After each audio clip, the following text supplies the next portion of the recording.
झालेलं आहे त्याला कोण सुधरवणार आहे? त्या राखेपासून कोण वाचवू शकतं महाराज? तसंच ही जी गजग्राहची कथा आहे ही पण भगवंताचं नामस्मरण सांगते। द्रविड़ देश में बहुत सुंदर वातावरण था और उस वातावरण में पहले पांड्य राज्य के एक राजा रहते थे। उनका नाम था इंद्रदुम्न। वे सदा भगवान का स्मरण और ध्यान पूजन किया करते थे। वह हमेशा नाम जप में ही भगवान की स्मृतियों में लगे रहते थे। परंतु एक बार वे कुलांचल पर्वत पर मौन होकर वनप्रस्थ आश्रम स्वीकार करके श्री हरि की अर्चना करते थे और हमेशा भगवान के नाम स्मरण में उनका जाप किया करते थे। उसी समय वहां शिष्यों के साथ अगस्त्य जी पधारे, यानी अगस्त्य मुनि। राजा उसी समय भगवान के पूजन में लगे थे। अंत ना तो कुछ बोले और ना ही उठकर उन्होंने मुनि श्री को प्रणाम किया। मुनि का सत्कार ही उन्होंने बड़े आदर और अतिथि भाव से करने की आशा मन में थी, लेकिन वो ध्यान मग्न थे। अगस्त्य जी को इससे बड़ा क्रोध आया। उन्होंने सोचा कि ये राजा होकर, ब्रह्म ऋषि होकर एक ऋषि का अपमान कर रहा है, तो इसका कुछ ना कुछ तो अब पुण्य और पाप एकत्रित हो चुका है। तो महाराज, इस अपमान का भाव मन में रखते हुए अगस्त्य ऋषि ने उन्हें ये शब्द कहे, उन्हें शाप देते हुए कहा कि यह मूर्ख मत वाला राजा हाथी के भांति बन गया है। ब्राह्मण का यह अपमान करके, विशेष करके मेरे जैसे का, यानी मैं ब्रह्मपुत्र हूं, ब्रह्मदेवाचे पुत्र असलेले अगस्त्य ऋषी यांनी राजाला शाप दिला की तू हत्तीची योनी प्राप्त करशील। आणि शाप दिल्यानंतर आता राजाची तर मृत्यू झाली आणि त्यांना हत्तीची योनी प्राप्त झाली, म्हणजे हत्ती त्यांना पुढचा जन्म मिळाला। आणि महाराज, शाप देकर अगस्त्य जी तो चले गए। उनके शाप के प्रभाव से शरीर छूटने पर राजा इंद्रदुम्न क्षीर सागर के मध्य त्रिकूट पर्वत पर हाथी हुए। बड़े ही बलवान थे। उनके भय से वहां व्याघ्र, सिंह गुफाओं में छुपकर बैठा करते थे और इसी प्रकार अनंत काल तक। एक बार वो गजराज अपने यूथ की हथनियों के साथ, यूथ यानी अपने परिवार की जो हथनियां थी उनके साथ, अपने बच्चों के साथ में वन में घूम रहा था और धूप लगने पर जब प्यास लगी तब कमल की गंध सूंघता सूंघता वह यूथ हाथी सरोवरों में चला गया। और जैसे ही महाराज वो सरोवर में जल पान करने गया तो वहां वो जल क्रीड़ा करने में मग्न हो गए। वहां उन्होंने जल पिया। इसके पश्चात सरोवर बहुत ही विशाल था, उसमें स्वच्छ जल भरा हुआ था। परंतु एक बात हमेशा याद रखिए, जब कोई भी सुंदर चीज दिखे ना तो एक बात हमेशा याद रखना कि वो बहुत खतरनाक हो सकती है। हर अच्छी दिखने वाली चीज दिखने में अच्छी होती है, लेकिन उसके अंतर मन में क्या है ये सिर्फ वही जानते हैं। अगर आईने में, दर्पण में आप चेहरा देखते हो, शीशे में देखते हो तो बहुत अच्छा है, लेकिन वही शीशा अगर टूट जाए और बिखर जाए, यूं ही पैरों में चुभ जाए, तो खून को कोई नहीं रोक सकता। समझ रहे हैं ना आप? शीशा जिसमें आप देखते हो, आरसा, ये सबसे अच्छे दिखने वाले सरोवर में तो चले गए, लेकिन ये पता ही नहीं कि वहां एक ग्राह भी रहता था। वो ग्राह यानी मगर। वो ग्राह जल क्रीड़ा करते हुए गजराज के पास आया और चुपके से आकर उसने उनका पैर पकड़ लिया, उन्हें जल में खींचने लगा। अब वहां पे हाथी खींच रहा है ऊपर और ग्राह खींच रहा है नीचे। और पानी में महाराज रहकर मगर से बैर करना ये अच्छी बात नहीं होती। पाण्यामध्ये राहून मगराशी वैर करता येत नाही। आणि महाराज, आता ग्राह किती, गज जरी कितीही बलवान असला तर त्याची शक्ती ही जमिनीवर चालते, पाण्यात चालत नाही। आणि हा ग्राह कितीही जरी शक्तिवान असला तर याची शक्ती पाण्यात चालते, जमिनीवर चालत नाही। आणि यांच्यामध्ये घनघोर युद्ध व्हायला सुरुवात झाली। गज आणि ग्राह यांच्यामध्ये हजारो हत्तींचं बळ होतं. यांचं युद्धच महाराज 1000 वर्ष चाललं. 1000 वर्ष. आपल्या 1000 वर्षामध्ये असंख्य पिढ्या होतील आणि यांनी भगवंताला अनेक प्रार्थना केल्या. या जगामध्ये कुणीतरी कुणाचं आहे का हा विचार करत आवाज दिला. पत्नीला आवाज दिला, भावाला आवाज दिला, बहिणीला आवाज दिला, आपल्या आई वडील भाऊ बंद सगळे सोयरे सगळ्यांना आवाज दिला. पण आलं का कुणी धावून? कुणीच आलं नाही. या जगात तुम्ही संकटात पडल्यानंतर तुमचा विश्वास जितका दृढ संकल्पाने असेल तर फक्त भगवंत येईल. कोणीही तुमच्या मदतीला धावून येणार नाही. सोडवे न बंधू पाठची बहीण, सोडवे न बंधू पाठची बहीण, सोडवे न बंधू पाठची बहीण, सोडवे न बंधू पाठची बहीण, सोडविड्या बंधू पाठची बहीण, सोडविड्या बंधू पाठची बहीण, सोडविड्या बंधू पाठची बहीण, सोडविड्या बंधू पाठची बहीण, शेजची कामीन दूर राही, शेजची कामीन दूर राही, शेजची कामीन दूर राही, शेजची कामीन दूर राही,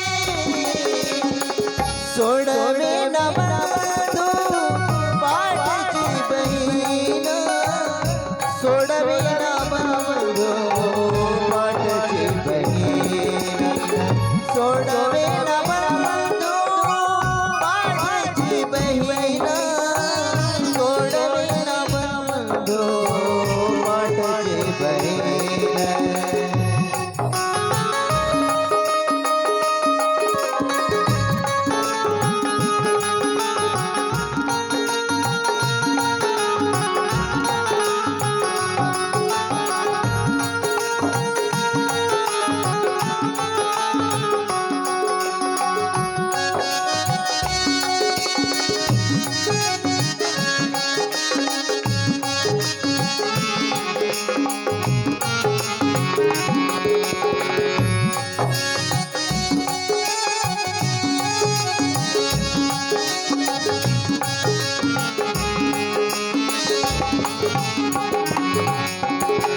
तुका म्हणे तुला सोडवे न कोणी, सोडवे न कोणी,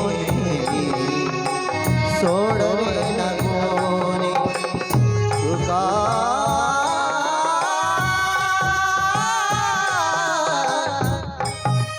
हे तुका तुका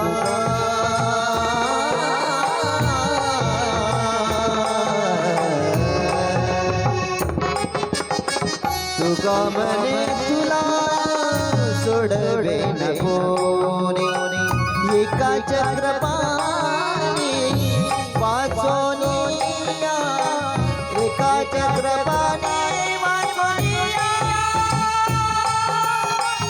एका चक्रपाणी वाचोनिया,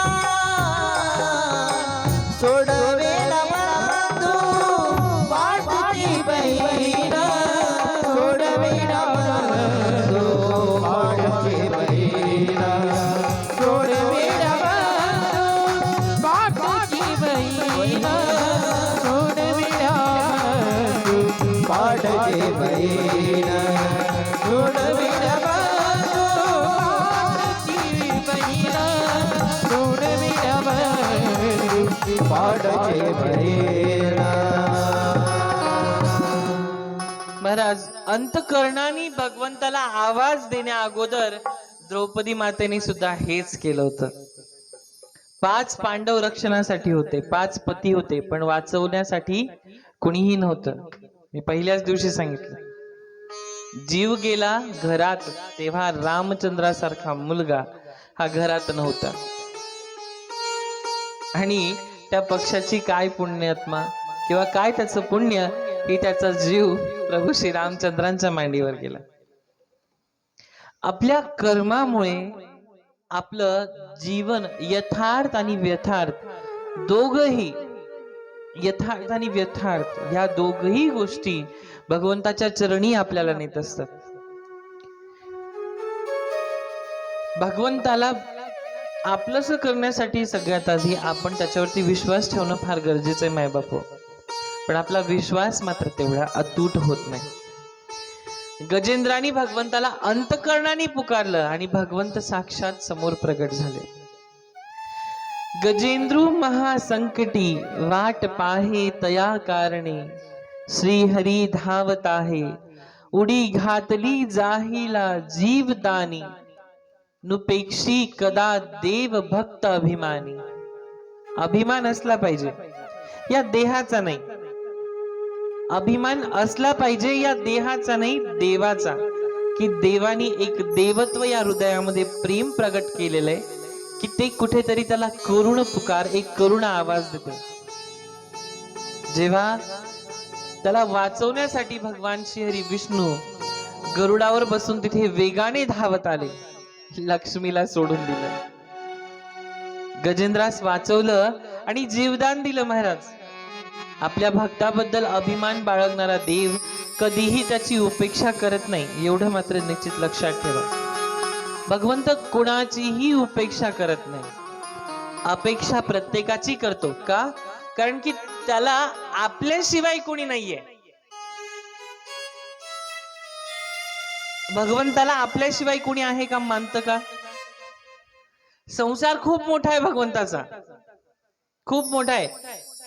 या ब्रह्मांडामध्ये ही पृथ्वी जी आहे अगदी कण मात्र आहे. असे अनेक आता अनंत कोटी सूर्य आणि अनंत कोटी ब्रह्म विष्णू यांना सुद्धा अगदी भगवंत परमात्म्यासाठी प्राप्तीसाठी ध्यान करावं लागतं. तुम्ही महादेवांना नेहमी बघितलंय की ते ध्यान करतात? बघितलंय? कुणाचं ध्यान करत असतील ते? आणि काय गरज आहे बरं? पण तरीही करतात का? कारण की भगवंताची प्रीती त्यांना जडलेली आहे. मग असे अनेक साधू संत महात्मे जे आहेत ते त्याची प्रचिती घेतात. महाराज आणि गजेंद्राला वाचवलं भगवंताने. आपल्या भक्ताबद्दल अभिमान बाळगणारा देव कधीही भक्तांची उपेक्षा करत नाही, अपेक्षा प्रत्येकाची करतो. आणि आपल्याला अपेक्षा या सगळ्यांची, माझा मुलगा, माझी मुलगी, माझी सून, माझा जवाई, अरे कोणी गुणाचं नाहीये. या जगामध्ये आल्यानंतर फक्त आपणच आपले स्वतःचे आहोत. महाराज हात तुटू द्या, पाय तुटू द्या, फक्त मायबाप जवळ येतील. लग्न केलेलं आहे, लग्न झालं समजा, आणि 2-4-8 दिवसांनी महिन्याभरामध्ये ऍक्सिडेंट झाला, खाऊ घालायची वेळ येते तेव्हा सगळे येतात. शब्द वाईट आहेत, पण जेव्हा धुवायची वेळ येते ना तर फक्त मायच येते, बाप सुद्धा येत नाही. पण त्या बापाचं अंतकरण विचारा की त्या बापाला काय वाटत असेल की आपल्या लेकराला काय झालेलं आहे. या जगात तुमच्या मायबापांशिवाय दुसरं आपलं कुणीही नाही. परंतु हे समजण्यात मी कालच बोललो, हम दो हमारे दो बुड्ढा बुड्ढी को फेक दो. म्हणजे या शेतकऱ्याचे मायबाप महाराज आजपर्यंत भरपूर कथा झाल्यात, भरपूर वृद्धाश्रमांमध्ये अनेक ठिकाणी कथा होतात. जळगाव खानदेश मध्ये भरपूर ठिकाणी कार्यक्रम झाले. पण जेव्हा अंतकरण भरून येतं ना त्या वृद्धाश्रमात गेल्यानंतर विचार येतो की नेमकं हे मायबाप आहे तरी कुणाचे, नेमकं ते मायबाप आहे तरी कुणाचे महाराज. तेव्हा लक्षात येतं, अरे हे तर वेल एज्युकेटेड पर्सन पीपलचे मायबाप आहेत. डॉक्टर, वकील, इंजिनियर, सिव्हिल डॉक्टर, ज्यांना मायबापाने आपल्या आयुष्याचं रान केलं, आपल्या आयुष्यात उभ्या आयुष्यात कधी ते जगलेच नाही, अशा मायबापांनी आपल्या आयुष्याचं रान केलं, त्यांना वाढवलं, शिकवलं, पोसलं, लहानाचं मोठं केलं आणि ते नराधम मोठे झाले. कानामागून आली, तिकट झाली, लग्न केलं आणि त्या मायबापांना वृद्धाश्रमात टाकून आले. पण महाराज, दयनीय अवस्था फक्त या शिकलेल्या लोकांची मानावी का मग? मी बोलतोय ते कळतंय ना? मग दयनीय अवस्था, या लोकांचं कर्म कुठे मिळणार आहे महाराज? आज त्यांनी जे केलेले आहे तेच कर्म त्यांची मुलं त्यांच्या सोबत करणार आहे. तुम्ही कितीही अपेक्षा चांगली ठेवा, कितीही संस्कार चांगले द्या, पण घरात जर तुमचे मायबाप नसतील, त्यांना एक सुखाचा भाकरीचा तुकडा भेटत नसेल, तर तुम्हालाही उद्या भेटेल याची अपेक्षा मात्र ठेवू नका. आयुष्यात पोशिंदे किती आले आणि किती गेले असतील महाराज, पण शेतकऱ्याचे मायबाप मात्र कधीच वृद्धाश्रमात गेले नाही. हे त्रिकालाबाधित सत्य आहे. शेतकऱ्याचे मायबाप कधीच, दारी, शेतकऱ्याच्या दारचा बैलही दारीच मेला, शेतकऱ्याच्या दारची गायही त्याच्या दारी मेली आणि शेतकऱ्याची मायही त्याच्या दारी मेली. ही शेतकऱ्याची किंमत, हे पुण्य आहे महाराज. अपेक्षा आणि उपेक्षा कोणाकडून ठेवावं?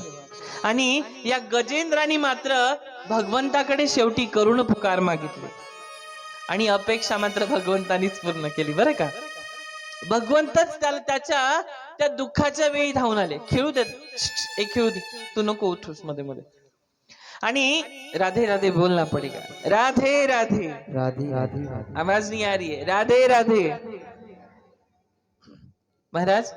आणि भगवंत फक्त अपेक्षा करतो म्हणूनच नाही, आपल्याला ज्या अपेक्षा असतात ना, त्या मुळात आपल्या दुःखांचं कारण आहे. तुम्ही काय आहात हे जाणून घेणं महत्वाचं नाही, आपण काय करतो आहे हे महत्वाचं आहे. आणि आपल्या सगळ्यांमध्ये ना एक विशेष महत्वाची घटना लपलेली आहे, ती म्हणजे भगवंताची भक्ती करत असताना अतूट अनंत भावना आपल्या मनात आहे का? कारण प्रत्येकाच्या आशा आणि अपेक्षा खूप वाढत असतात. या गजग्राहाला भगवंतानी मुक्ती दिली, पण महाराज या गजला मुक्ती देण्याच्या अगोदर ग्राहाला भगवंतानी मुक्ती दिली. कशी? जसं गज आणि ग्राह यांचं युद्ध झालं आणि या युद्धामध्ये भगवंताला गज, त्या हत्तीने, इंद्रद्युम्न जो हत्ती होता झालेला, त्यांनी भगवंताला आवाज दिला. आवाज दिल्यानंतर भगवंत आल्याने पहिले त्या मगराचं भगवंतानी मुंडकं उडवलं आपल्या सुदर्शन चक्राने. आणि त्या सुदर्शन चक्राने मुंडकं उडवल्यामुळे प्रथमतः तो मगर भगवंताच्या हृदयामध्ये विलीन झाला आणि वैकुंठ लोकाला गेला. आश्चर्य आहे.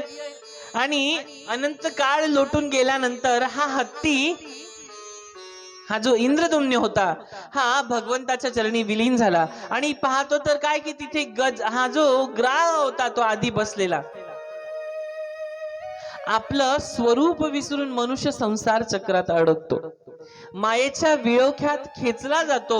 जेव्हा तो संकटात सापडतो, भवतापाने पीडित होतो, तेव्हा तो परमेश्वराचा धावा करतो आणि आपल्या मुक्तीसाठी देवचरणी समर्पण करतो.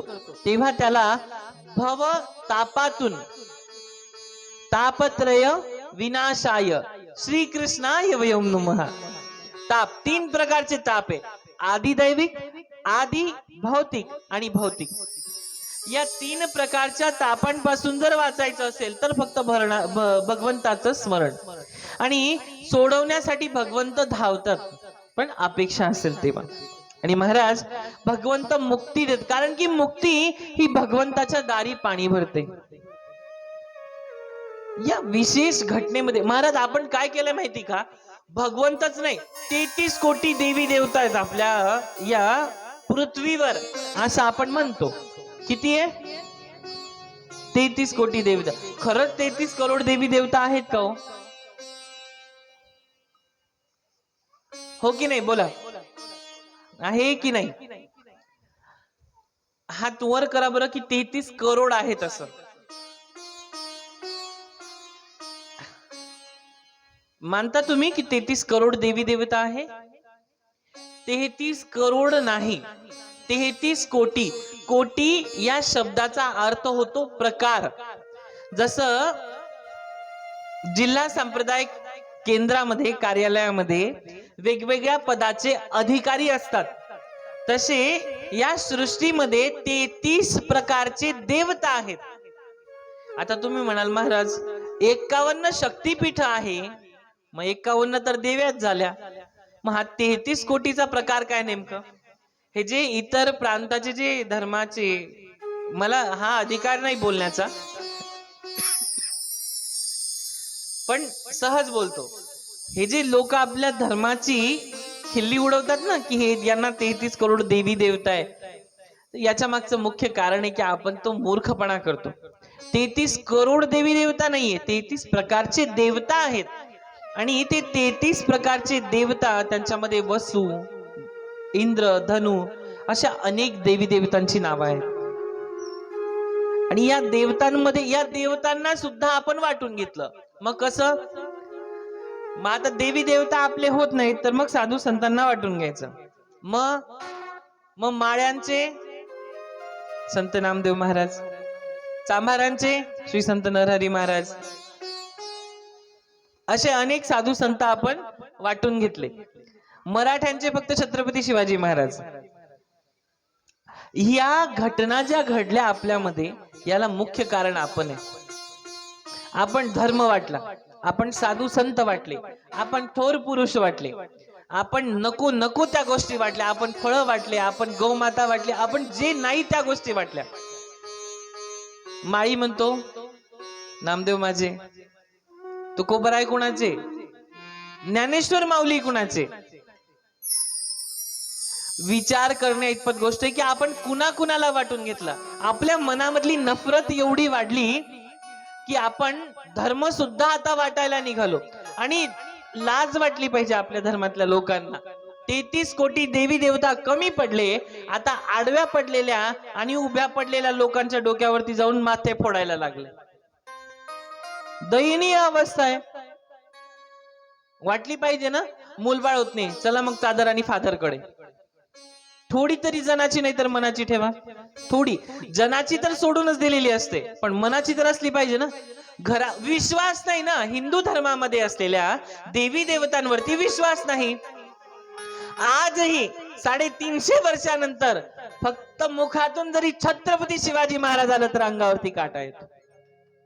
आजही जर 350 वर्षानंतर देवाचं नाव घेतलं, हा देव या देवळात आहे ना, तर तो फक्त आपल्या राजांमुळे. देव जरी देवळात आहे तर तो फक्त राजांमुळे. आणि आपण आज जातोय त्या देवाला सोडून चादर आणि फादरवाल्यांकडे का? तर आम्हाला मूळ होत नाही. अरे डॉक्टर आहेत जगामध्ये, वैद्य आहे, आयुर्वेद आहे, विज्ञान आहे ना. दगड धोंड्यांना पूजून बाळ जन्माला येत नाही. देवाला साकडं घातल्यामुळे बाळ जन्माला येत नाही. हा, तुमची प्रतिभा, तुमचं मूल्यांकन, तुमचं प्रेम भगवंतावरती किती आहे, भगवंतावर तुमची आशा अपेक्षा किती आहे, भगवंतावरती तुमचा विश्वास किती आहे, त्यावरती तुमच्या घरामध्ये एक सद्गुणी बालक जन्माला येतं. पण आपण वाटून घेतलेल्या धर्म कार्यामुळे, धर्मामुळे आपल्याला ह्या गोष्टींचा फरक पडतच नाही. महाराज बघा, एक सुंदर शब्द आहे, नफरतों का दौर देखो कि नफरतों का दौर देखो, जानवरों का बंटवारा हो गया, नफरतें इतनी बढ़ गई कि गाय हिंदू हो गई और बकरा मुसलमान हो गया. समझते ना? नफरतों का असर देखो कि गाय हिंदू हो गई और बकरा मुसलमान हो गया, जानवरों का भी बंटवारा हो गया, गौ माता को हिंदुओं ने ले लिया और बकरे को मुसलमानों ने ले लिया. माझे शब्द अगदी कान देऊ नये का. इथे धर्म, कुठल्याही धर्माला वाईट उच्चारण करण्याचा माझा हेतू नाहीये, पण आपण केलेल्या चुका आपल्याला भोगाव्या लागतायत हे मात्र तेवढंच निश्चित आहे.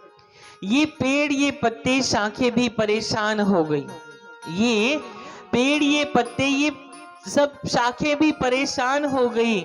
ये इंसान क्या कर रहा है, ये इंसान क्या कर रहा है. अगर उड़ते परिंदे भी हिंदू और मुसलमान हो जाए तो, उड़ते परिंदे और पक्षी ये भी हिंदू और मुसलमान हो जाए तो, और तो और देखिए महाराज, क्या कहते? सूखा मेवा भी, सूखा मेवा म्हणजे काजू बादाम किशमिश, सूखा मेवा भी ये देखकर परेशान हो गया कि न जाने कब से नारियल हिंदू हो गया और खजूर मुसलमान हो गया. सत्य आहे ना? काय हो की नाही? हलवत चला. सत्य आहे ना ही गोष्ट? नारळ कोण फोडतं? आपण फोडतो. खजूर कोण खातं? फक्त तेच खातात. मग हा बंटवारा झालाच कशामुळे? कारण की विश्वासच नाही. महाराज, जिस तरह हम अपने धर्म रंगों को भी बांटते जा रहे हैं और अब पता नहीं चला कि अब तो हमने जातियों को भी बांट दिया है. हमने धर्म तो बांट ही दिए, हमने अब जातियों को भी बांट दिया. हरा मुसलमानों का और भगवा हिंदुओं का हो गया. वो दिन दूर नहीं, ध्यान से सुनिएगा, वो दिन दूर नहीं जब हरी सब्जियां मुसलमानों की हो जाएंगी और हिंदुओं के बंटवारे में बस टमाटर और गाजर ही आएंगे, दूसरा कुछ नहीं आएगा. तुम्हाला शब्द कळतायत ना माझे? अब हिंदुओं के बंटवारे में सिर्फ गाजर और टमाटर ही आएंगे. अब ये समझना मुश्किल है कि ये जो तरबूज है ये क्या करे, क्योंकि ये ऊपर से तो मुसलमान है लेकिन अंदर से तो हिंदू है. समजतंय ना? मग अंतरंगामध्ये आणि बाह्य रंगामध्ये असलेला हा, याला काय म्हणते, पाखंड जो आपण रचलेला आहे, हा पाखंड कशासाठी? हा पाखंड आपण कोणासाठी करतो? कारण की सुंदर शब्दामध्ये रामदास स्वामी लिहितात महाराज, फुकाचे मुखी बोलता काय वाचे, दिसे दिसे अभ्यंतरी, दसी दिस्या अभ्यंतरी गर्व साचे, क्रियावीन वाचाळिता व्यर्थ आहे, विचार तुझा तोची शोधून पाहे. फुकटची बडबड करण्यासाठी काहीही लागत नाही. माझ्या घरात 10 कोटीची प्रॉपर्टी आहे, माझ्याकडे धन दौलत आहे. अरे पण तू किती कमवलेली आहे आणि बाप दाद्याची किती आहे हे महत्वाचं आहे. किती पुण्याचा साठा आहे आणि किती पाप कर्माचा आहे हे पण तेवढंच साध्य आहे. बरोबर आहे की नाही? मग रामदास स्वामी म्हणतायत की उलट अशा वाचाळतेने दिवसेंदिवस आतल्या आत घमंड वाढू लागतो आणि स्वतः आचरण केल्याशिवाय बडबड करणारा मनुष्य हा व्यर्थ मूर्ख बनतो. आणि त्या माणसाला शेवटी आपण काय म्हणतो? हा अगदी व्यर्थ वायफळ गोष्टी करणारा मूर्ख मनुष्य आहे. स्वतः आचरण केलेला मनुष्य कधीही अशा गोष्टींचा उच्चार आपल्या आयुष्यात मात्र करत नाही आणि तो कधीही या गोष्टींना भाव प्रधानता देत नसतो. जणी हित पंडित सांडित गेले, अहंत गुणा ब्रह्म राक्षस झाले.